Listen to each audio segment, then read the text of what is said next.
네, 안녕하세요. 기업교육 영상 플랫폼 온토리TV의 민수경입니다. 반갑습니다. 저희가 2년 반 정도 채널을 운영을 했는데 이렇게 실시간 토크, 강연 토크를 하는 건 처음이에요. 그래서 준비하면서도 굉장히 좀 설레기도 하고 굉장히 긴장하기도 했습니다. 자, 오늘 저희가 처음 그 실시간 토크를 진행하면서 굉장한 분을 모셔서 또 한편으로는 영광스럽기도 하고요. 먼저 인사 나누고 시작하도록 하겠습니다. 자, 지식생태학자 유영만 교수님과 함께 하겠습니다. 교수님 네, 안녕하세요. 안녕하세요. 반갑습니다. 네, 정말 네네. 감사합니다. 이 늦은 저녁 시간에. 이렇게 또 영광스러운 자리에 저를 초대해 주셔서, 네. 저는 일단, 긴장되기보다 심장이 뜁니다. 네. 네.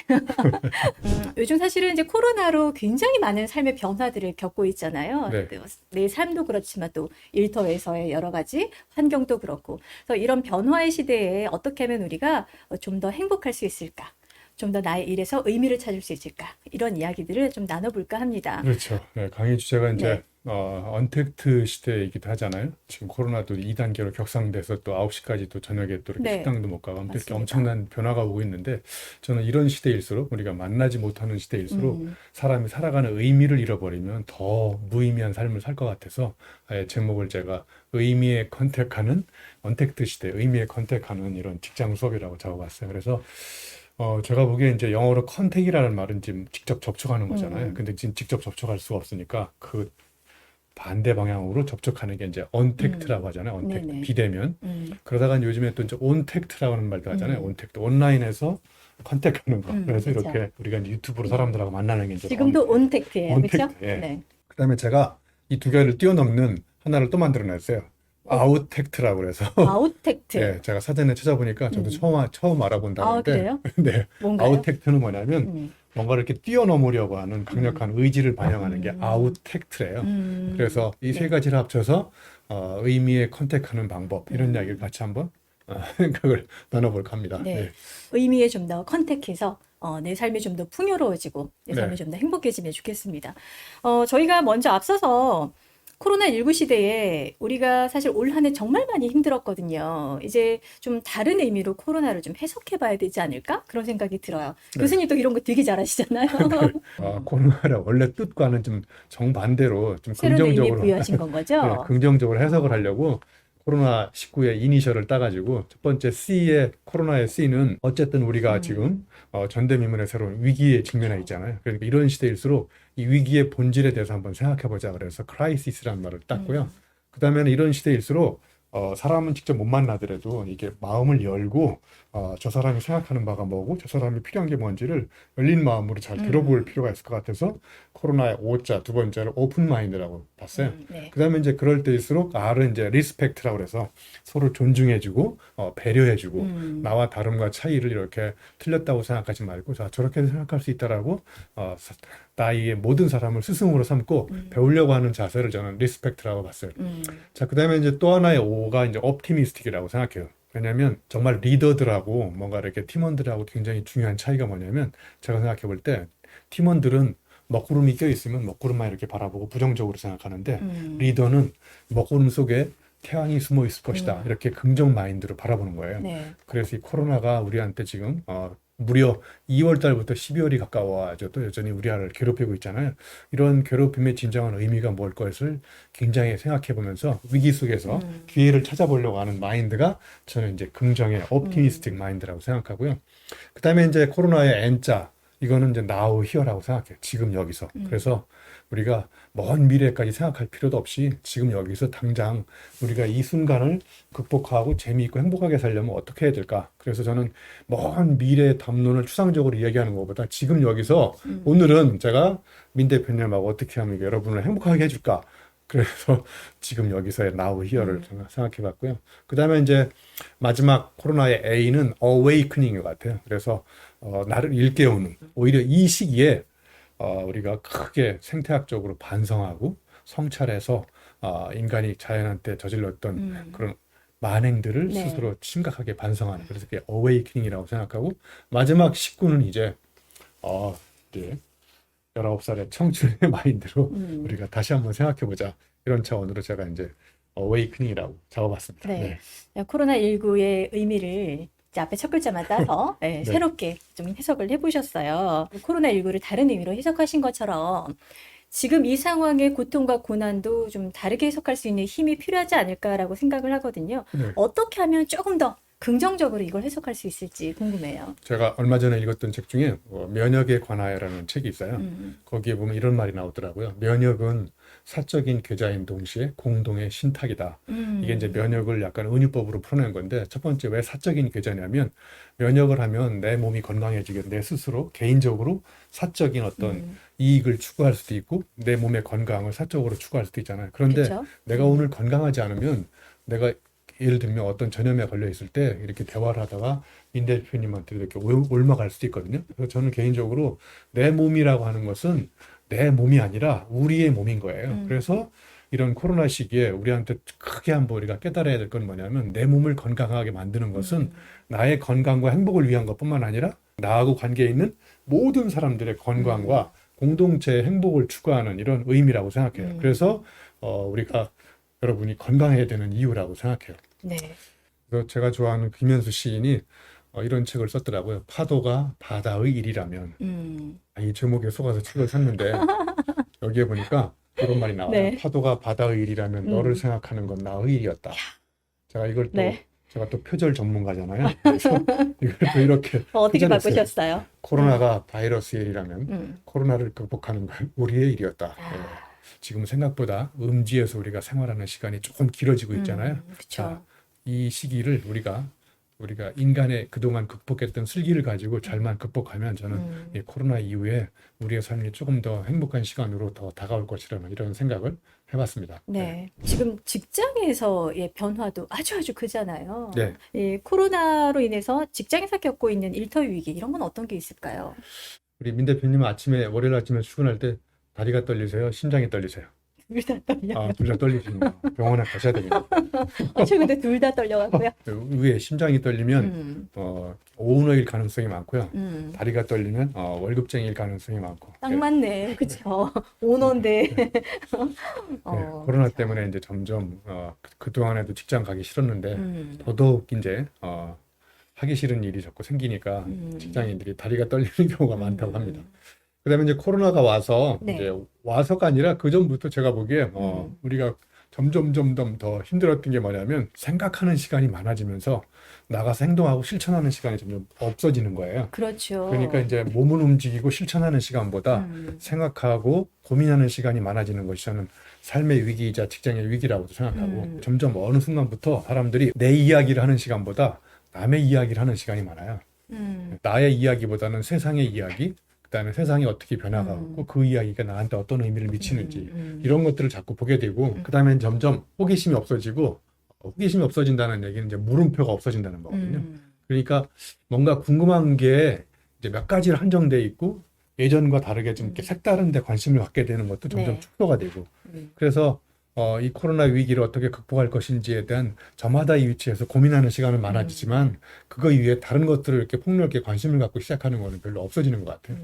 이럴수록 이제 어제 했던 일들을 반복하게 되고, 그러면서 이제 색다른 일에 도전하는 기회가 점점 없어지게 되고, 그리고 또 이제 예를 들면 이게 이런 모든 문제들이 나한테 발생했다, 내가 잘못해서 됐다라기보다 어떻게 생각하냐면 자꾸 문제의 원인을 바깥에서 찾는 것 같아요. 그러니까 내 탓이라고 생각하지 않고 너 때문에, 그다음에 그 박쥐 그놈 때문에 뭐 이렇게 코로나가 왔다든지 자꾸 이렇게 생각하는 경우가 많아지는 것 같아서 좀 안타깝습니다. 네. 우리가 이제 직장에서도 이전과 다른 방법으로 살아가야 되는 그런 세상이 된 것 같아요. 그래서 좀 다르게 생각하고 다르게 행동하면서 몰입할 수 있는 방법 어떤 게 있을지 좀 살펴보면 좋을 것 같은데요. 우리가 항상 이 동일한 걸 반복을 하잖아요. 근데 이제 그렇게 할 게 아니라 다름의 차이를 좀 반복하면 좋겠다라는 생각이 들거든요. 네. 어떻게 하면 좋을까요? 일단 직장인과 장인의 차이를 알아야 될 것 같아요. 한 글자 차이잖아요, 이것도. 일단 직장인은 자기 일을 사랑할까요? 사랑하지 않을까요? 장인하고 직장인의 두 사람을 비교해 봤을 때 네네. 자기 일을 사랑하는 강도가 또 누가 더 높을까요? 강도가. 장인이 더 높을 것 장인이 더 같아요. 높겠죠. 네. 사랑하는 사람들의 굉장히 중요한 특징이요. 사랑하는 사람들의 큰 특징. 큰 특징은 질문이 많아요.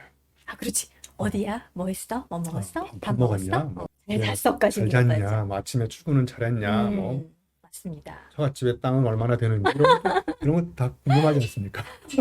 그런데 음, 이제 사랑이 식으면 어떻게 되냐면 궁금하지가 않아요. 그래서 맞아요. 사랑의 끝은 이제 질문이 없어져 버리는 아, 거거든요. 그러니까 사랑하고 질문은 사실은 두 가지 능력이 아니고 사랑과 질문은 같은 능력이에요. 그렇네요. 사랑하면 질문이 그렇네요. 많아지잖아요. 그죠? 그렇네요. 질문이 많다는 건 사랑한다는 거고 이걸 직장인과 장인에 대입해 보면 직장인은 자기 일을 사랑하지 않기 때문에 질문이 없어진 사람이에요. 장인은 자기 일을 사랑하기 때문에 질문이 엄청나게 많아진 사람이에요. 예? 그러면 질문이 많다는 얘기는 이렇게 하는 거예요. 이걸 조금 더 잘하는 방법은 뭐지? 그다음에 어제와 다른 방법은 또 없을까? 이것 말고 다른 방법은 더 좋은 방법은 없을까? 왜 나는 이것만 생각하지? 이런 방법 말고 저런 방법 앞에 굉장히 계속 고민을 하잖아요. 네. 직장인은 월요일 아침에 출근할 때 다리가 떨리고 장인은 월요일 아침에 출근할 때 심장이 떨릴 것 같아요. 그리고 이제 또 하나 이렇게 구분하면 직장인과 장인을 또 구분하는 방법 중에 하나는 주인과 노예를 구분하는 방법이기도 해요. 주인과 노예. 네. 직장인은 몸과 마음이 분리돼 있어요. 그러니까 몸은 여기 있는데 마음은 어디가 있어요?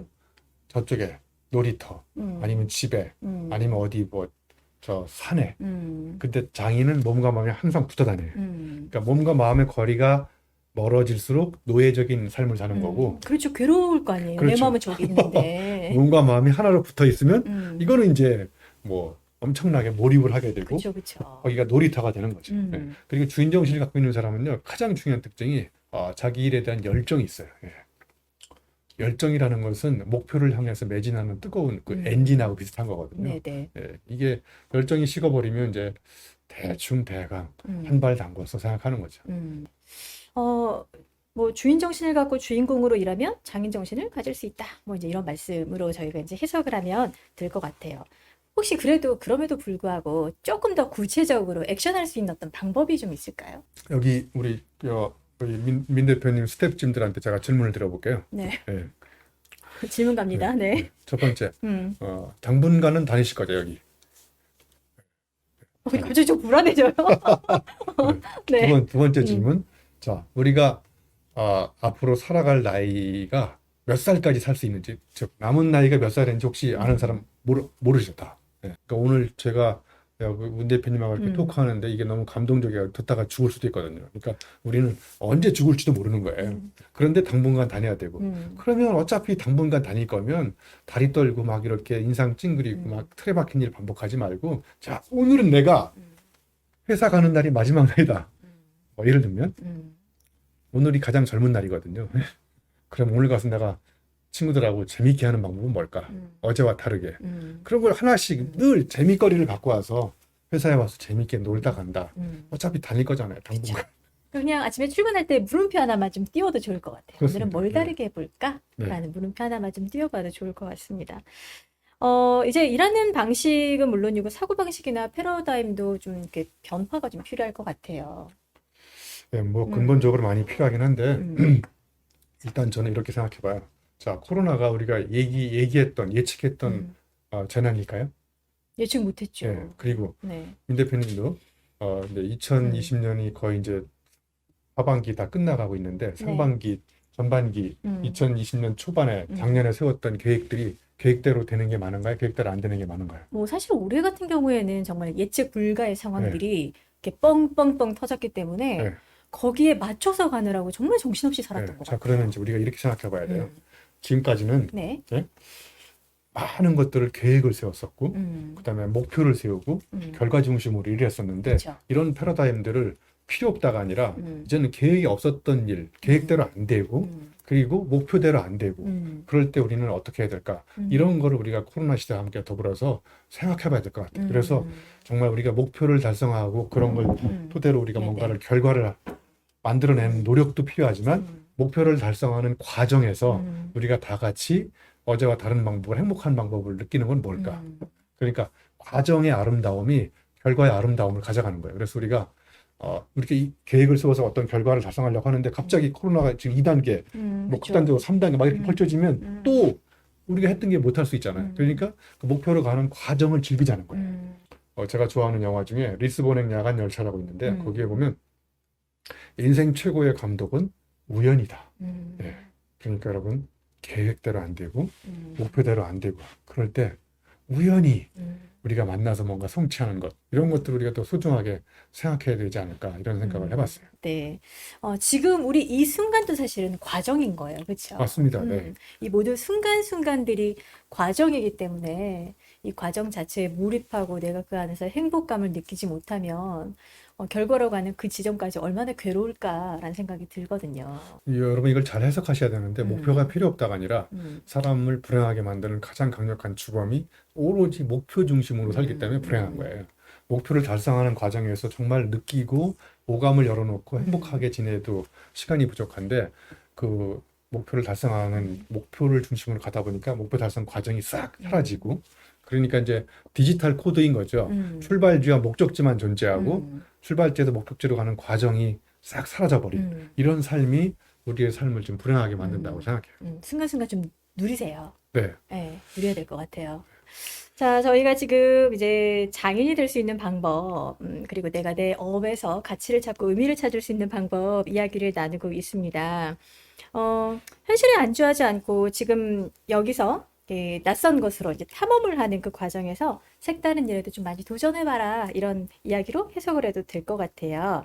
근데 교수님이 또 이와 관련해서 또 되게 또 막 연구 많이 하셨을 것 같거든요. 네. 뭐 음, 저의 일상이 연구하는 거니까 음, 첫 번째 제가 여러분하고 나누고 싶은 이야기는 이런 여러분 파울로 코엘료라고 연금술사 네네. 진 사람 아시잖아요. 네. 때로는 우리가 잘못한 기차가 우리를 올바른 방향으로 데려준다. 네? 저 드라마 대사에도 나왔던 거잖아요. 네, 그렇죠? 네. 네. 그러니까 기차가 오면 일단 타세요. 네. 음, 그리고 무슨 기차를 타야 될지 어디로 음, 가야 되는지 계속 고민하다가 기차 다 지나가고 음, 기차 노선 끊겨버리고 그러면 소용없잖아요. 음. 저도 예를 들면 고시 공부하려고 기차를 타고 한양대학교 갔었거든요. 네. 고시 공부행 기차. 근데 학교 가보니까 음, 잘못한 기차라는 거를 음, 학교 가서 알게 된 거예요. 일단 내렸죠. 음, 그리고 고시 공부하던 차를 다 불살라 버린 다음에 음. 이제 재미난 공부라는 기차를 다시 탄 거죠. 네네. 또 그 기차 잘못된 거라는 걸 알게 되고. 그래서 아무튼 잘못한 기차를 계속 탔는데 음, 결국은 제가 한양대학교 교수라는 목적지에 온 거잖아요. 뭐 이게 음. 올바른 선택이다 이렇게 딱 말할 수는 없지만, 여러분 기차가 오면 일단 기차를 타시면 재미난 기차를 우리가 나중에 탈 수 있다고 생각합니다. 그래서 우리가 이런 말 하잖아요. 책상에 앉아가지고 뜻이 있는 곳에 길이 있는 법이다. 제가 보기에 길이 없어요, 거기. 오히려 우리가 가면 그 길 위에 저는 뜻이 있다고 생각해요. 네. 그래서 여러분도 앉아서 자꾸 생각만 하지 마시고 나가서 헤매다 보면 길이 생기는 거예요. 그래서 제가 좋아하는 시인 중에 이름이 생각이 안 나는데, 자꾸 앉아서 어떻게 할 것인지 방법만 고민하다가 세월이 다 간다는 거예요. 그런데 일단 나가서 막 이리저리 하다 보니까 오히려 책상에 앉아서 생각했던 전혀 다른 방법이 언제 생각나냐면 실행하면서, 아까 파울로 콜레제 기차 타고 가면 잘못한 기차 타고 가고. 예. 그러니까 책상에 앉아서 생각하면 머리가 하나잖아요. 머리 네. 하나기 때문에 생각이 하나밖에 안 나오는데, 음, 저기 나가서 손발을 움직이고 손가락이 10개잖아요. 발도 10가, 발가락도 10가지고. 그러니까 10개 아이디어가 나온다고 말해주신 분이 바로 돌아가신 신용복 교수님이세요. 예. 하여튼 이분은 정말 대단한 통찰력을 갖고 계신 것 같아요. 그래서 우리 신용복 교수님처럼 통찰력을 얻으시려면 교도소는 다녀오셔야 되지 않을까. 제가 항상 마음속에 품고 있는 것 중에 하나가 길이 없으면 만들면 되지. 내가 가다 보면 그게 길이 되겠지. 꽃길이 아니면 가면서 꽃 심으면 되잖아. 네. 약간 이런 마음으로 사실은 살고 있거든요. 정말 맞습니다. 네. 사람들이 이렇게 주고받아요. 꽃길만 걸으라고. 그건 정말 욕이에요. 세상에 꽃길이 어디 있습니까? 예? 탁탁물 길이고, 예. 너무나 이렇게 정련될 길 위에는 꽃이 안 자라요. 예? 그 누가 심어놓은 개를 뒤따라가야 그게 꽃길이 되는 거잖아요. 근데 그러니까 모든 길은요, 앞에 있지 않습니다. 어디 있어요? 뒤로 생겨요. 뒤로. 온담 커뮤니케이션, 온토리 TV가 걸어가는 길은 이렇게 누가 걸어가지 않은 길을 가시려고 하는 거잖아요. 예? 미치겠어요. 그런데 이 뒤로 길이 나오는 거예요. 사람들이 길이라고 생각하는 거는 누군가 걸어간 길을 쫓아가는 거예요. 근데 맞습니다. 사실 진짜 길은 그러네요. 앞에 있지 않고 뒤로 생기는 겁니다. 그러니까 그 사람이 걸어가는 길이 바로 내 삶인 거예요. 그래서 이제 제가 아까 우리 민 대표님이 질문하신 인문학적 사유로서 우리가 세상을 넓혀갈 수 있는 길에 대한 몇 가지를 한번 말씀을 주셔달라고 그랬는데, 드려달라고 그랬는데, 첫 번째는 제가 철학자 중에 들레지라는 사람을 굉장히 좋아해요. 네. 들레지를 왜 좋아하냐면 여기저기 들리기 때문에 들레지라고 그래서. 그럴 줄 알았어요, 교수님. 이 사람이, 아니, 이 사람은 철학이 유목 철학이에요. 오. 유목적 사유를 즐기는 사람이에요. 이 들레지하고 친구가 누구냐 하면 데리다. 여기저기 데리고 다니는 사람이 데리다. 아무튼 제가 강의 때 가장 많이 쓰는 철학 개념 중에 하나가 아장스망이라고. 자, 이런 위기 시대에 우리가 낯선 사유를 하려면 한마디로 얘기하면 아장스망을 바꿔야 된다. 아장스망. 예, 아장스망이 뭐냐면 영어로 번역하면 네. 어레인지먼트라는 뜻이에요. 배치. 예? 예, 그러니까 내가 오늘 집에 갔는데 집사람이 있으면 아장스망이 안 바뀐 거예요. 근데 집사람이 집에 없어 그러면 아장스망이 바뀐 거예요. 네네. 막걸리를 먹을 때 막걸리 비 오는 날 파전 먹잖아요. 그럼 이 배치가 막걸리 비 오는 날 파전. 그러면 이렇게 먹는 놈들은 막걸리에 대한 생각을 전혀 바꿀 수가 없어요. 어떻게 먹어야 돼요? 그러니까 막걸리를 이제 앞으로는 새벽에 먹어야 돼. 아침에 일어나자마자 빈속에 한 3병 드시는 거예요. 저 일요일 날 낮에 먹었어요. 낮에 먹지 말고 낮도 안 돼요? 새벽에 먹고 출근을 못했던 이런 아픔이 있으면 이게 막걸리의 이제 아장스망이 바뀐 거죠. 막걸리가 세계 최초로 새벽과 만나가지고 마시고 출근을 못했던 그러면 그때 인간은 낯선 사유를 하겠다. 낯선 사유를 할 수 있다. 이게 들레지가 얘기하는 아장스망. 이런 진짜 해보고 싶은데 이제. 네. 그리고요. 또 하나는 이제 생물학자들이 얘기한 건데 벨트와 운벨트라는 단어가 있어요. 네. 이게 뭐냐면 풍뎅이가 평생 살았던 동네가 요 움막이야, 웅덩이. 얘는 평생 여기만 살았기 때문에 얘가 생각하는 세계는 여기가 전부라고 생각하는데 그쵸. 어느 날 갑자기 태풍이 와가지고 바람에 날려갔어, 저쪽으로. 날려갔더니 난생 처음으로 이상한 새로운 세상이 있다는 걸 알게 된 거예요. 자, 그러니까 운벨트는 내가 살아가는 삶의 행동 반경을 바꿔서 다른 세계에 가보면 그때 비로소 내가 갖고 있었던 눈이 아닌 다른 눈으로 세상을 다르게 볼 수 있다는 거예요. 그러니까 여러분도 내가 예를 들면 분당 판교에서 1년 365일 계속 살면 내 사유가 바뀌지 않는다는 거예요. 그러니까 제가 자꾸 왜 킬리만자로도 올라가고 물론 죽을 뻔했지만 사하라 사막에 가고 막 이런 이상한 데를 자주 가는 이유도 운벨트를 바꿔서 내 사유를 자꾸 바꿔내기 위해서 자주 가는 거예요. 그리고 또 제가 좋아하는 이제 롤랑 바르트라고요. 네. 굉장히 사진 예술 철학자이기도 한데 이 친구가 이제 푼크툼과 스튜디움 이런 단어를 만들었는데 아주 쉽게 구분하면 스튜디움은 이렇게 사진을 볼 때 틀에 박힌 방식으로 보는 거예요. 익숙한 네. 방식으로. 근데 푼크툼은 사진을 딱 보는 순간 전혀 예상치 못했던 이미지 어떤 구성 요소가 나한테 팍 달려와가지고 내 머릿속에 깊은 홈을 만드는 거야. 그러니까 삶의 상처를. 그러니까 상처가 안 생기면 사람은 새로운 사유를 하지 못한다는 거예요. 이 사람의 생각인 거예요. 그러니까 자주 낯선 곳에 가서 자꾸 이렇게 마주침을 맞아야 돼. 침. 침. 이 침. 네. 마주침을 맞으면 네. 깨우침, 뉘우침, 가르침 이런 침이 계속 생기는 거예요. 침 시리즈 한번 좀 올려주세요. 네. 마주침. 네. 그다음에 이제 마지막은 조금 어려울 수도 있는데 네. 생물학자가 얘기하는 이제 마투라나라고요. 이제 구조 접속이라는 단어예요. 구조 접속. 네, 이게 좀 단어가 어려운데 그냥 네. 쉽게 구분하면 이런 거예요. 제가 중학교 때까지 시골에서 수렵, 어로, 채취, 농경 생활했거든요. 그때는 제 신체 구조가 농사 짓는 신체 구조로 바뀌어 있었어요. 그래서 농업 환경과 내 신체 구조가 접속을 해서 농사 짓는 데 맞게끔 내 신체가 바뀐 거야. 머리, 사고 구조도. 그러다가 이제 고등학교 가서 용접을 했잖아요. 네. 이 용접하는 자세가 또 신체 구조가 안 맞아. 그래서 내가 이제 계속 연습을 해가지고 내 신체를 용접하는 자세에 맞게끔 구조 접속을 시킨 거예요. 네. 그러다가 또 이제 어렵게 공부를 하기 시작했잖아요. 그러니까 책상에 앉아서 또 오랫동안 막 글 쓰고 이런 신체 구조가 또 안 생긴 거야. 또 이렇게 바뀌고. 그러니까 환경이 바뀌면 바뀐 환경대로 내 신체 구조를 바꿔서 환경하고 계속 상호작용을 해가지고 뭔가 시너지를 만들어내는. 그러니까 여러분 신체도 자꾸 한 가지 일만 계속하지 마시고, 자, 예를 들면 오른쪽으로만 엘리베이터 단추 누르지 마시고 이번에는 손가락으로 이렇게 가끔 이렇게 발가락으로 이렇게 아무튼 이렇게 자꾸 이상한 신체 구조 변화를 일으켜야 생각이 바뀔 수 있다. 이런 이야기를 이 어려운 사람들이 자꾸 어려운 개념을 써가지고 많은 어려운 얘기를 했던 것 같아요. 네. 뭐 행복에 관한 이제 뭐 6가지 화두에 대해서도 좀 이야기를 해주실 텐데, 하나씩 좀 만나볼까요? 네. 결국 이제 지금까지 우리 민 대표님하고 여러 가지를 이야기했지만 결국 우리가 이 코로나 블루 시대에 위기 시대에 결국은 어떻게 하면은 이 위기를 극복하고 완전히 극복은 안 되겠지만 그러면서 위기를 극복하는 이 순간에도 우리가 행복하게 네. 살려고 하는 방법을 같이 한번 얘기해 보는 거잖아요. 네네. 그래서 정말 우리가 살려고 행복해지려면 소유하는 것보다는 경험을 중시해야 된다고 생각해요. 최인철 교수가 쓴 굿 라이프라는 책에서도 제가 많이 배웠는데 이게 이런 거예요. 자, 명품을 사는 순간은 행복하지만 네. 또 다른 명품이 나올 때까지 또 심리적으로 계속 또 돈도 많이 벌어야 되잖아요. 디자인이 바뀌면 또 사야 되고 조금 부어요. 조건 모아야 되고. 그런데 제가 예를 들면 사하라 사막 갔다 오는데 한 700만 원 들었거든요. 2012년도에. 그 700만 원을 투자해가지고 사하라 마라톤을 뛰는 경험을 산 거예요.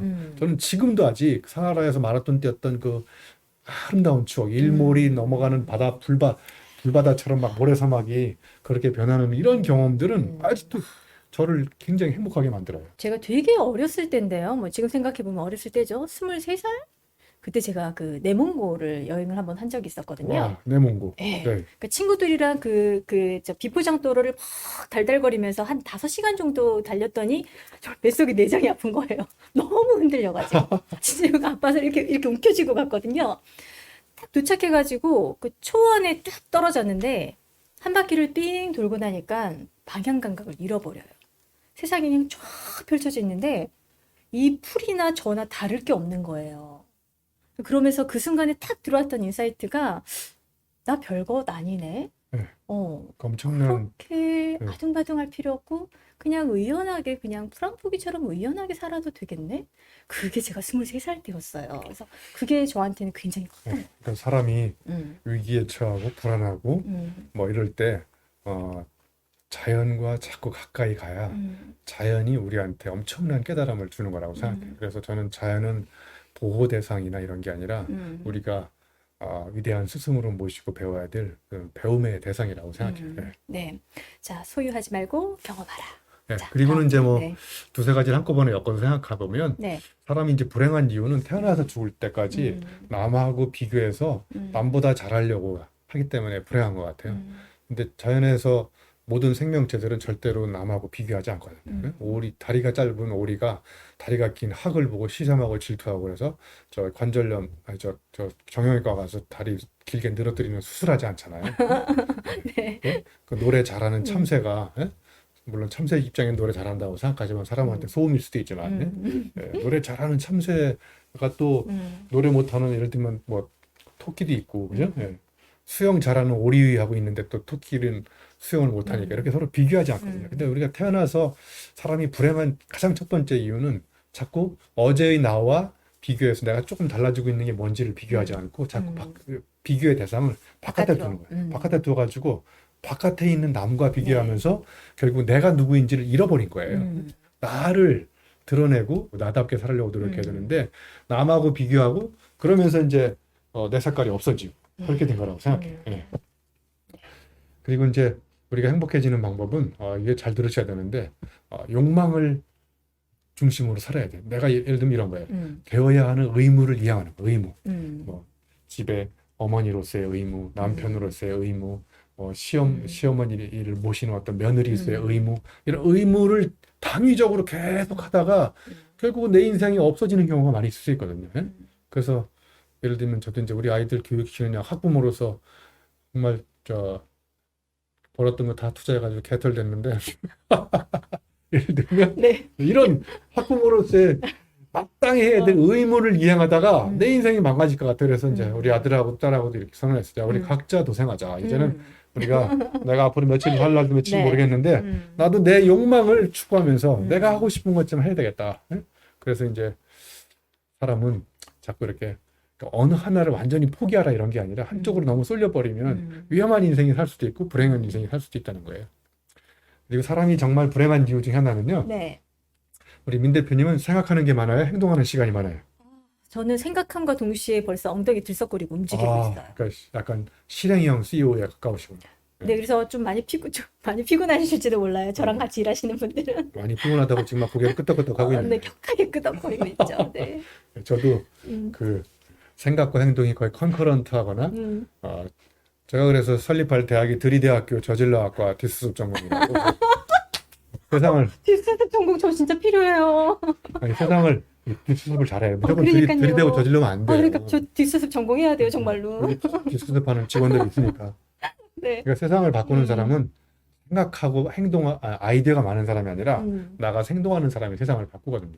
그러니까 우리가 행복해지려면 너무 앉아서 생각하고 걱정하고 고민하고 이런 사람들한테 줄 수 있는 유일한 처방전은 타이레놀 약밖에 없어요. 두통약. 그러니까 네. 생각보다 행동이 많아질수록 음. 행동이 많아지면 어. 행자 돌림, 행복해지고 어. 행운도 따라와요. 음. 행동은 결국은 뭐냐? 운동돼야 돼. 운동, 행동. 그러니까 몸의 움직임이 우리를 어제와 다른 곳으로 갖다 줍니다.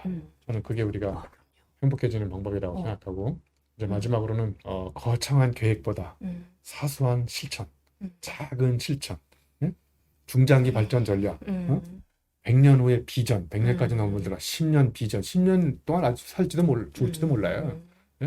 그쵸. 2030년 매출 30조 달성 이런 비전 달성해봐야 비전 아닐 비자나 슬플 비자가 돼서 비전을 듣는 순간 이제 가슴이 탁탁 펴진 이런 비전 세우지 마시고 말씀드렸잖아요. 오늘 이 순간 우리가 행복하고 재미있어야 내일도 행복하고 재미있을 것이다. 그래서 저는 고진감래 이런 사자성어를 믿지 않아요. 고생 끝에 경험을 해보니까 신경통이나 관절염, 디스크 이런 거밖에 안 오더라고요. 그래서 제가 사자성어를 바꿨어요. 고통 통자로 고진통래. 우리가 그냥 그 소소한 것들이라도 하루하루 속에서 그 달콤한 대로 좀 챙기는 게 필요할 것 같아요. 그렇죠. 그렇죠? 우리가 매일 행복해질 수는 없지만 행복한 일을 매일 만들 수는 있거든요. 그렇죠. 그렇게 발견하는 거, 발견하고 찾아보면 얼마든지 있어요. 맞아요. 제가 이거를 또 언제 어디서 느꼈냐면요. 제가 2016년인가 아무튼 히말라야 안나푸르나 베이스 캠프에 올라갔다 왔거든요. 네. 안나푸르나 베이스 캠프를 이제 ABC라고 해요. 안나푸르나 베이스 캠프. 그 베이스 캠프 가기 전 4,130m 가기 전에 3,700 고지가 있어요. 네. 거기서 이제 하룻밤을 자는데 거기가 마차푸차레 베이스 캠프, MBC라는 베이스 캠프예요.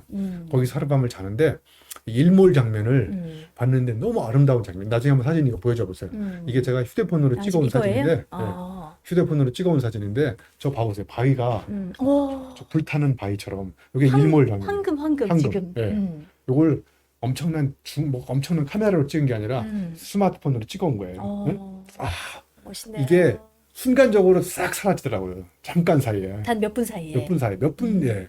여러분 그 영화 중에 월터의 상상은 현실이 되다 이런 영화 아시죠? 네네. 거기에 보면 이런 명대사가 나와요. 아름다운 것들은 사진을 찍지 말자. 응? 왜? 아름다운 걸 사진을 찍다가 아름다운 걸 감상할 수도 없다는 거예요. 잘못하면. 응? 이렇게 그 구도 맞추고 하다가 사라져버려. 사라져버려.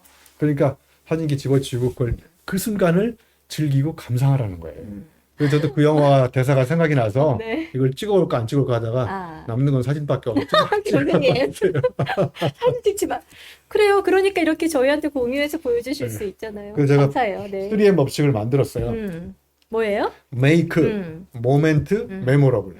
여러분이 보내는 매 순간 모멘트를 메모러블, 잊을 수 없는 영원한 추억거리로 make, 만들어라. 제가 3M 법칙을 만든 거예요. 아무튼 이런 순간순간이 정말 소중하다는 거를 여러분 굉장히 유명한 사진작가 중에 그 앙리 까르티에 브레송이라고 이분이 이제 사진을 정말 잘 찍으시잖아요. 저는 솔직히 말해 잘 찍으시는지 모르겠는데 이 사람 사진이 굉장히 비싼 건 알아요. 근데 이 사람이 이런 이야기를 했어요. 나는 평생 그 결정적인 순간을 카메라로 포착하기를 바랐어요. 그래서 결정적인 순간이 딱 와서 사진을 찍으려고 결정적인 순간을 계속 찾다가 뭐를 깨달았냐면 인생의 매 순간이 다 결정적인 순간이라는 걸 깨달았다는 거예요. 교수님께서 이제 저희한테 좀 나눠줄 이야기가 인생의 그 행복한 무지개를 띄우는 7가지 방법을 안내를 해주실 거예요. 저희도 하나씩 좀 따라해보면 좋겠다는 생각이 들어요. 네. 그 행복의 어떤 거를 우리가 추상명사라고 생각하면 인생이 추상적으로 관념적으로 놀지만 저는 모든 추상명사는 동사라고 생각해요. 동사. 네. 자, 예를 들면 누군가를 내가 사랑하면 사랑하다라고 추상명사가 아니라 사랑하는 하는데 필요한 동작들이 굉장히 많거든요. 행위 동사들. 그쵸. 뭐 전화 한 통화 한다 이것도 음. 행위 동사고 뭐 그 친구가 정말 좋았던 어떤 노래를 하나 이렇게 선물한다든지 아무튼 이런 거. 그다음에 평상시에 갖고 싶었는데 못 가고 뭐 가고 싶었는데 못 가봤는데 이런 다음부터 데려가는 거다. 이런 모든 그 사람을 위해서 작은 정성을 마음으로만 쓰지 않고 직접 몸을 움직여서 실천하는 모든 동작, 행위 동사들이 다 사랑에 해당한다고 생각해요. 그러니까 행복도 마찬가지예요. 나는 행복하다 이런 사람들을 보면요. 일상적으로 그 사람이 취하는 모든 동사들이 다 행복과 연결돼 있어요. 그러니까 예를 들면 첫 번째는 운동을 하시면 돼요. 네, 운동. 예. 운동하기로 결심하기를 매일 하시죠. 예. 마음은 그만 먹으시고 이제 밥은 드시고 마음은 그만 먹으세요. 마음은 네. 그만 먹고 운동하는 가장 좋은 방법은 결심이 필요 없어요. 그냥 나가셔야 돼요. 예. 비가 와도 나가야 돼. 비가 나를 보고 와서 내일 또 회식해가 속이 안 좋아. 컨디션 회복하고 내일. 그러다가 이제 김수철 노래 중에 내일 또 내일이라는 노래가 있어요. 네. 그러니까 제가 그걸 알아요, 그 노래를. 네. 운동하기 가장 좋은 확실한 방법은 생각을 하기 시작하면 운동을 안 해도 되는 10가지 이유를 생각하면서 합리화를 시켜요. 그러니까 무조건 그냥 나가시면 돼요. 그러면 와 내가 잘 왔구나. 이 근육이 이제 땀을 흘리잖아요. 땀이라는 게 뭐냐면 근육이 감동해서 흘리는 눈물이 땀인 거예요. 두 번째는 아까도 말씀드렸듯이 책을 읽으시면서 그냥 읽지 마시고 여러분의 심장을 울리는 인두 같은 문장을 자꾸 메모하세요. 네. 저는 이렇게 비밀 문장 노트가 있어요. 그래서 지난 8월 달에 지도가서 그건 통째로 다 잃어버리기도 했지만 다시 또 그러니까 디지털 에버노트나 뭐 메모장 쓰셔도 좋고 사람에 따라서 저는 아직 아날로그 그래서 이렇게 손으로 끄적끄적거리는 손의 필적을 따라가면서 여기에 소해내는 이 문장들을 따라가다 보면 자꾸 이렇게 기억도 오래되고 그러니까 참 그냥 읽지 마시고 네.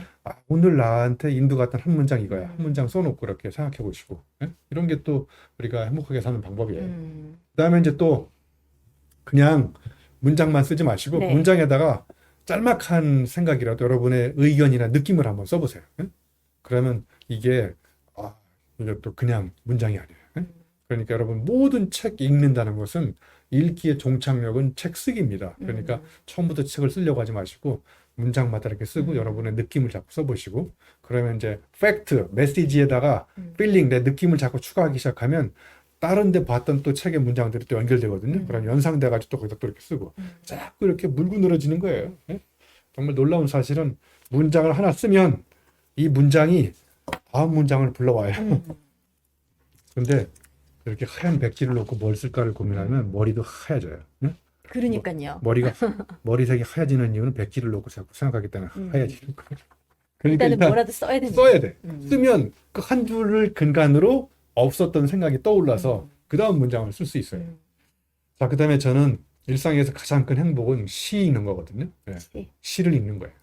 오늘도 제가 시를 중간중간 이렇게 보여드렸잖아요. 네네. 정말 짤막한 시 구절 속에서 인생이 담겨 있고 힘들었던 삶을 따뜻하게 위로해 주는 거잖아요. 그래서 맞아요. 여러분 시를 많이 읽으시고 그 다음에 이제 코로나 때문에 많은 사람들 모이는 데는 갈 수 없지만 아까도 말씀드렸듯이 소수 모임에 가서 자 일단 가까운 친구, 집에 있는 부모님, 형제들과 하면 또 싸울 수도 있지만 바깥에 나가서 가까운 친구들과 책 하나 읽고 시 하나 읽고 그걸 이렇게 나누는 1대1 모임을 한번 해보세요. 그러면 독서의 완성은 마지막 책을 딱 덮는 그 마지막 페이지를 덮는 순간이 아니라 읽고 나서 기록하고 느낀 점을 가지고 가서 야, 넌 이렇게 생각하는데 나는 이렇게 생각하는데 넌 어떻게 생각하냐 이렇게 서로 이렇게 의견을 주고받은 모임을 하다 보면 두 사람이 만나면 한 권을 2번 읽은 효과가 그렇네요. 나타나기도 합니다. 그렇네요. 네. 똑같은 책이지만 네. 서로 느끼고 또 다가오는 어떤 인사이트들이 다를 테니까 2권을 읽는 것과 마찬가지가 될 것 같네요. 네. 네. 요즘 혹시 민 대표님 뭐 특별히 공부하시는 주제 있어요? 요즘 공부하는 거요? 네. IT요. IT. 네. 좀 관심이 되게 많아서 네.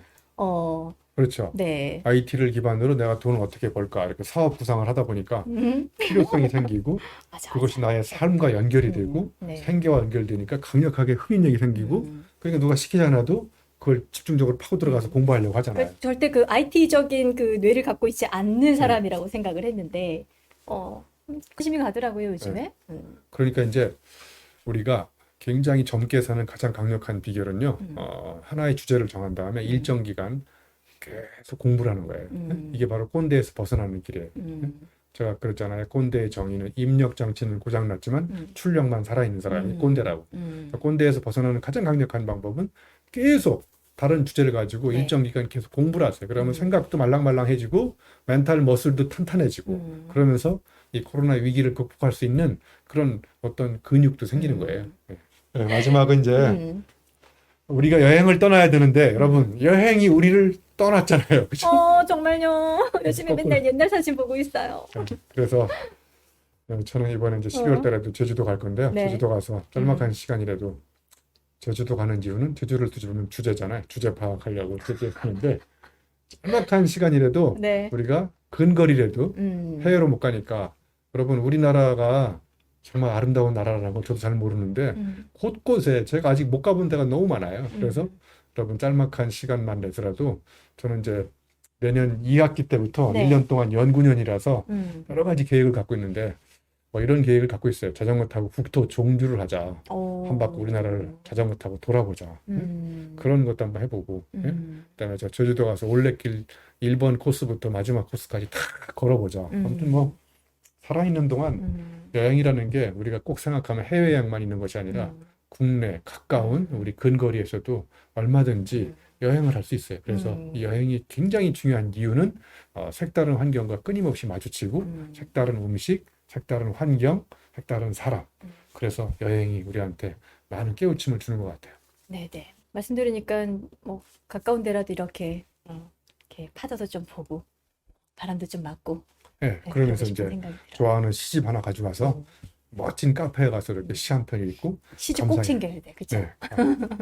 그래서 저는 이제 예를 들면 음, 카페 한 20군데를 좋은 데를 선정한 좋은 데라기보다 저한테 음, 이렇게 사색을 줄 수 있는 음, 좋은 카페를 20군데를 음, 돌아다니면서 네, 한 카페에 가서 음, 글 한 5페이지씩만 쓰는 거예요. 음, 그 20카페를 돌면 100페이지가 되잖아요. 100페이지 가지고 이제 제목을 잘 붙여서 사색의 음, 카페에서 건져 올린 뭐 단상 이렇게 해가지고 그렇게 음, 글을 쓴다든지. 네, 그래서 시가 우리한테 던져주는 굉장히 소중한 점들이 음, 많은데 음, 여러분 그 죽은 시인의 사회라는 영화 음, 아시죠? 죽은 네네, 시인의 사회 거기에 보면 존 키팅 선생님이 이런 말을 해요. 인류는 열정으로 가득 차 있다. 의학, 법률, 경제, 기술 이런 게 다 삶을 유지하는 데 필요하다는 거예요. 음, 그런데 낭만, 네, 사랑, 시, 미 이런 게 오히려 삶의 목적이라는 거예요. 음, 이 코로나 시대 이런 얘기하면 굉장히 뭐 뜬구름 잡는 얘기한다고 음, 생각하지만 이럴 때일수록 우리가 윌리엄 블레이크가 모래 하늘 속에서 우주를 바라보고 스티브 음, 잡스가 그 시적 상상력을 통해서 IT를 만들고 세상을 음, 뒤집어 엎는 색다른 발상을 했듯이 거꾸로 이런 인문학적 사유가 음, 저 앞에 있는 의학, 법률, 경제 이런 기술들을 더 네, 아름답고 음, 저는 풍부하게 만들어 나가는 음, 원동력이 된다고 생각해요. 네네. 이제 저희 거의 이제 마지막 이야기 나누면 될 것 같아요. 그쵸? 코로나 위기를 힘겹게 견디면서 이제 살아가고 있다라고도 이제 많이들 생각을 하시는데, 이런 위기 상황일수록, 무엇을 좀 더 집중해야 될지, 또 어떻게 또 네, 접근하면 좋을지, 고견을 좀 말씀해 주시면 예. 좋을 것 같아요. 이 시점에서 제가 또 시 음, 한 편을 읽어드릴게요. 네. 마종화 시인이 쓴 딸을 위한 시라는 건데 딸내미를 갖고 계신 우리 딸 어머님들은 부모님들은 다 한번 음, 보시면 한번 읽어볼게요. 한 네. 시인이 어린 딸에게 말했다. 착한 사람도 공부 잘하는 사람도 말고 관찰을 잘하는 사람이 되라고. 겨울 창가의 양파는 어떻게 뿌리를 내리며 사람은 언제 웃고 언제 우는지를 오늘은 학교에 가서 도시락을 안 싸온 아이가 누구인지를 살펴서 함께 나누어 먹으라고. 음, 저는 이 짤막한 시 속에서 어떻게 이렇게 그 평범한 글 같긴 한데 음, 이 코로나 시기에 음, 옆에 사람들이 밥은 제대로 먹고 자는 잘 살고 있는지 음, 잘 살펴보라는.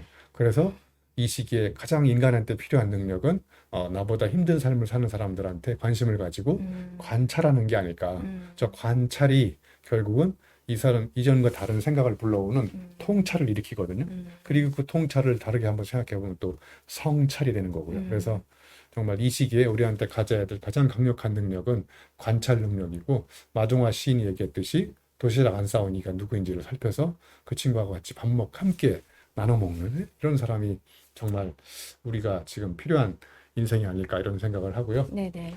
그럴수록 우리는 이제 자꾸 아까도 말씀드렸듯이 너무 이제 목적지 중심, 목표 중심으로 살지 말고 우리는 이렇게 사는 것 같아요. 내가 만약에 이 코로나 위기가 극복돼서 여윳돈 1,000만 원이 생기면 해외여행 갈 거야. if 만약 then 뭐라 그러면 그러면 이게 참 모순인 게 뭐냐면요. 내가 저 목적지에 도착하면 뭐가 있을 거야. KTX 타고 부산 가면 행복이 거기 있을 거야. 그게 아니라 행복은 목적지까지 가는 수많은 간이역에 있거든요. 그 간이역을 살펴보는 그 작은 관심. 이게 저는 우리를 행복으로 이끌어 간다고 생각해요. 그래서 그 목적지에 가면 행복이 있는 거라기보다 목적지로 가는 수많은 간이역에 행복이 있다고 생각하시고 네네. 너무 앞만 보고 달려가지 마시고 음. 자, 그래서 우리 사람들한테 이제 정말 이 코로나 위기를 극복하기 위해서 아까도 이제 반복해서 말씀드렸듯이 관심을 가지고 이전과 다른 질문을 던지는 능력이 저한테 필요하다고 생각해요. 호기심은 여러분 의외로 동심에서 나오거든요. 그냥 그렇죠. 질문보다도 호기심을 가지고 질문을 던져서 우리 주변에 있는 많은 사람, 사물, 현상 이런 것들에 대해서 관심을 가져보시고 그러면 늘 봤었는데 색다른 그 실체로 다가올 수가 있어요. 그래서 여러분 시종일관 우리 윤 대표님하고 토크하면서 강조했던 가장 강력한 거 질문을 호기심의 질문을 마음속에 품는 것. 이게 우리가 가져야 될 중요한 능력이고 두 네. 번째는 이제 머리로 생각하는 능력보다도 저는 가슴으로 생각하는 능력. 우리가 타인의 아픔을 보면 그 사람의 아픔을 딱 보는 순간 인간은 갖고 있는 가장 숭고한 미덕이 뭐냐면 나한테 머리로 계산했을 때 손해가 됨에도 불구하고 발 벗고 나서가지고 그 사람을 도와주려고 하거든요. 이런 게 공감 능력, 긍휼감 이런 거거든요. 그러니까 이게 바로 머리로 생각하면 손해되지만 가슴으로 생각할 때 인간은 이게 다산을 던져놓고 그냥 뛰어들어서 다른 사람을 도와주거든요. 이 코로나 위기 시대에 이런 인간의 숭고한 미덕을 더욱더 되살려야 되고 이런 일을 하는 사람들을 더욱더 우리가 관심을 가지고 보살펴주고 도와줘야 될 거라는 생각이 들어요. 네네. 그다음에 이제 세 번째는 이런 공감 능력으로 포착된 타인의 아픔이 있으면 잠을 안 자고 이제 이 사람을 내가 어떻게 하면 도와줄 수 있을까? 내가 저 사람한테 도움이 되는 방법은 뭘까를 밤잠을 안 자고 아이디어를 내는 게 저는 상상력이라고 생각해요. 자, 이 시기에 논리적으로 사유해가지고 해결될 수 있는 문제라기보다 이 상상력이 생각 너머의 생각을 하는 거거든요. 여러분 수학자 가우스나 이런 사람들이 문제에 부딪혔을 때 논리적으로 해결했다기보다는 이 장벽, 논리적 장벽을 뛰어넘는 건 직관과 상상력이래요.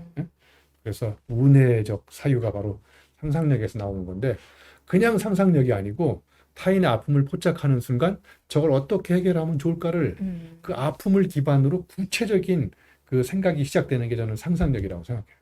그럼 여기서 포착된 아이디어가 세상을 바꾸지 않기 때문에 이제 마지막으로 이 아이디어를 온몸을 던져서 세상을 향해서 이거를 해결하고 실천하고 시행착오도 겪어보고 우여곡절도 경험해보고 그런 가운데서 이 아이디어가 현실에 구현되면서 포착됐던 타인의 아픔이 비로소 치유가 되는 이런 놀라운 어떤 현상들이 나타날 수 있지 않을까 그런 생각을 해봤습니다. 네네.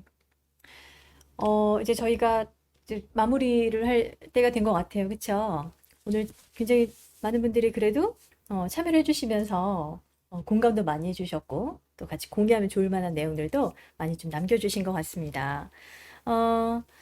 이제 마지막으로 좀 메시지를 좀 남겨주셔야 될 것 같아요, 교수님. 네, 메시지를 계속 남겼는데 또 남겨달라고 해서 이제 제가 진짜 마지막 메시지. 이걸 대비하기 위해서 네, 제가 오늘 이런 캘리를 써갖고 왔어요. 네네. 제 글씨인데 직접 쓰신 거죠? 네, 네. 어제보다 나아지기 위해서 앞으로 나아가야 하고 밖으로 나가야 합니다. 이게 이제 언어적 운율을 맞췄는데 네. 나아가다는 앞으로 가는 거고요. 나가는 건 밖으로 가는 거거든요. 그러니까 우리가 조금 후퇴하고 그다음에 이렇게 멈춰서서 코로나 위기를 극복할 때만 기다리지 마시고 이럴 때일수록 작은 발걸음 앞으로 한 발짝 한 발짝 네. 그 한 발짝이 저는 사자성어 우공이산처럼 어리석은 노인이 산을 움직이는 것처럼 네. 기적을 일으키거든요. 흔적을 축적해서 목적을 가지고 계속하면 이게 기적이 일어나거든요. 그럴 때 그 원동력이 바로 뭐냐면 힘든 시기임에도 불구하고 조금씩 앞으로 내딛었던 발걸음인 것 같아요. 그리고 안에서만 코로나 때문에 바깥 나가지 말라가 집콕해라 이런 말을 하는데 이럴 때일수록 우리는 물리적으로 자꾸 집 바깥에 나가봐야 되고 아까 말씀드렸잖아요. 자, 자연과도 이렇게 대화도 나눠보고 여기서 또 바뀌라는 건 뭐냐면 나를 둘러싸고 있는 생각의 고정관념의 테두리예요. 그리고 내가 늘 관심 있는 전공의 경계 이걸 넘어서서 바깥에 가봐야 아웃사이드 바깥에서 내가 머물렀던 세계를 이렇게 들여다보면 아 이게 내 생각이 얼마나 옹졸했고 관념에 치우쳐 있었구나 이런 걸 알게 될 것 같아요. 그래서 앞으로 나아가고 밖으로 나가면 어제보다 나아지지 않을까요? 네. 네, 좋습니다. 이제 코로나 때문에 우리의 삶에 되게 많은 변화들이 생겼고, 그 삶의 변화 중에서 부정적으로 여겨지는 것들이 되게 많기 때문에 네. 우울해, 힘들어라고 많이들 이렇게 많이 다운돼 있잖아요. 근데 이제 저희가 지금 해야 되는 건 그럼에도 불구하고 우리가 할 수 있는 건 무엇일까를 생각해내고 더 나아갈 수 있는 방법을 찾는 게 지금 이 시점에서 정말 필요하지 않을까라는 생각이 듭니다. 네, 우리 네. 모두가 힘든 시기일수록 섬에 한번 가야 돼. 섬 이름이 그럼에도라는 섬이 있어요. 그럼에도 섬에 가서 네. 불구하고 위기를 극복할 수 있는 해안과 지혜를 짜보면 인간은 저는 무궁무진한 어마어마한 상상력의 산물이라고 생각해요. 사람이 네네. 갖고 있는 상상력의 약 1%도 활용하지 않는다고 생각해요. 네. 그러니까 지금 똑같은 이 상황에서도 누군가는 정말 그럼에도 불구하고 무언가를 만들어내고 개척해내고 성장을 하고 있거든요. 네. 그러니까 제가 되게 정말 대단하다라고 느꼈던 게 사실 저희 같은 이제 강사들도 이렇게 굉장히 일이 많이 줄었잖아요. 굉장히 힘든 시간들을 좀 보냈거든요. 그때 누군가가 그런 얘기를 하더라고요. 잘 됐다. 나 책 쓸 시간 없었는데 책 써야지. 네. 라고 석 달 만에 책을 우르르 써가지고 정말 내더라고요. 네. 저는 음, 무려 책을 5권 썼어요. 네. 요 근래예요? 네, 코로나 시대 2월 달부터. 정말요? 그러니까 이게 바로 똑같은 상황에서 대처하는 방법의 차이인 것 같고, 그 사람이 만들어내는 결실의 차이인 것 같고, 행복을 찾아가는 과정의 차이인 것 같습니다. 자, 오늘 굉장히 많은 분들 함께 해주셔서 감사드립니다. 저희가 첫 그 실시간 토크였기 때문에 사실 좀 긴장도 좀 하고 이랬는데 교수님께서 워낙 알아서 잘 해주셔가지고 저는 그냥 숟가락 딱 얹고 갔던 것 같아요. 오늘 이 시간이 이제 2시간 좀 다소 긴 시간이긴 한데 중간중간에 뭐 들어왔다 나갔다 하셨겠지만 그 사이에라도 여러분한테 좀 도움이 되는 인사이트가 있는 그런 이야기들이 전해졌길 바랍니다. 저희 이제 이쯤에서 좀 마무리해야 될 것 네. 같아요, 교수님. 네, 고맙습니다. 네, 아, 함께 오늘 해주셔서 정말 감사합니다. 첫 라이브를 민 대표님하고 해서 네. 저도 막 두서없이 막 떠들어댔는데 잘 편집되기를 희망합니다. 네. 네, 오늘 여러분 함께 해주셔서 감사드리고요. 지금 이 순간 여기에서 행복들 많이 많이 누리시길 바라겠습니다. 인사드릴게요. 네, 고맙습니다. 고맙습니다. 감사합니다, 교수님. 네.